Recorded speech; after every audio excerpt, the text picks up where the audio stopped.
Supreme court electoral bond यानी चुनावी चंदे को लेकर काफी सख्त है।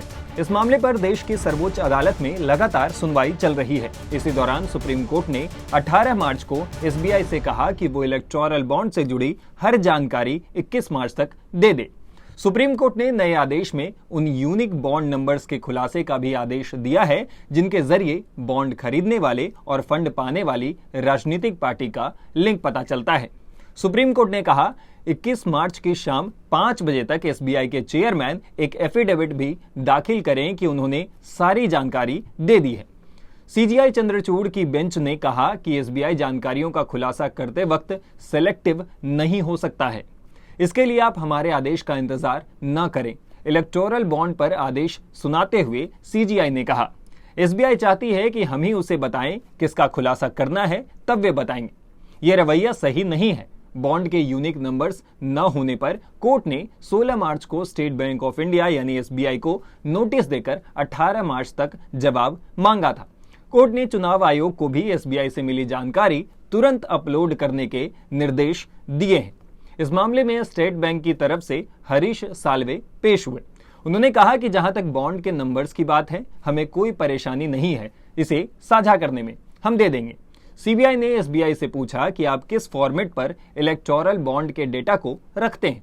अल्फा न्यूमेरिक रखने का क्या मतलब था? क्या यह सुरक्षा को लेकर था या कुछ और? अगर बॉन्ड को भुनाया जाता था तो ये कैसे पता चलता है कि वो फेक नहीं है? इस पर साल्वे ने कहा कि हम धनराशि का पता लगाते हैं। सीजीआई ने पूछा कि अगर बॉन्ड को भुनाया जाता था तो ये कैसे पता चलता है कि वो फेक नहीं है?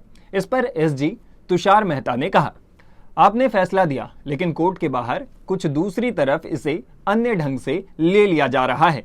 गंभीर मामला एसबीआई के अर्जी के बाद सामने आया। उसके पास प्रेस इंटरव्यू देना शुरू किया गया।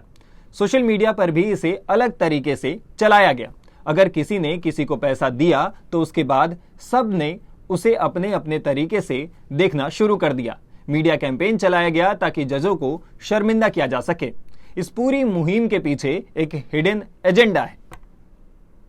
इस पर सीजीआई ने कहा कि हमने तो केवल कानून के हिसाब से फैसला दिया था। सीजीआई ने मुकुल रोहतगी को कहा कि आप अभी बहस ना करें, अभी आपके असिस्टेंस की जरूरत नहीं है। वहीं प्रशांत भूषण ने कहा कि अप्रैल 2019 में कोर्ट ने बॉन्ड से मिले चंदे पर राजनीतिक पार्टियों से जानकारी मांगी थी। केवल कुछ ही राजनीतिक दलों ने उसका डेटा शेयर किया है। इस पर सीजीआई ने प्रशांत भूषण को कहा कि वो आराम से बहस करें, ये संविधान पीठ है। फिर सीजीआई ने कहा कि अगर आप साल 2018 की बात करेंगे तो वो उस फैसले की समीक्षा होगी जो हम नहीं करने जा रहे हैं। हम यहां पुनर्विचार याचिका पर सुनवाई के लिए नहीं बैठे हैं। सुप्रीम कोर्ट ने 12 अप्रैल 2019 से पहले की जानकारी मांगने वाली अर्जी को खारिज कर दी। सीजीआई ने कहा कि अगर जानकारी मांगते हैं तो हमारे ही पिछले फैसले की समीक्षा जैसा होगा, लेकिन यहां अभी ऐसी कोई अर्जी नहीं है। कोर्ट ने कहा कि 15 फरवरी को ही हमने अपने फैसले में कहा था कि सीबीआई सभी जानकारी मुहैया कराए। सीजीआई जस्टिस चंद्रचूड़ ने एसबीआई के चेयरमैन को कहा कि गुरुवार को शाम 5 बजे तक सारी जानकारी शेयर करनी होगी और इस बाबत एक हलफनामा भी दाखिल करना होगा।